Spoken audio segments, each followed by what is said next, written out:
तब समझी जी रिश्ता के बात आगे बढ़ाओ जाओ।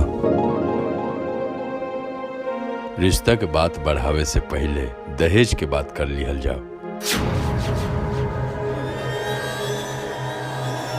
हमरा लगे लड़की सिवा कुछो नहीं खे। अरे ऐसे कैसे हो सकेला? बिना दहेज के कोनो बात ना होखी। चला बेटा।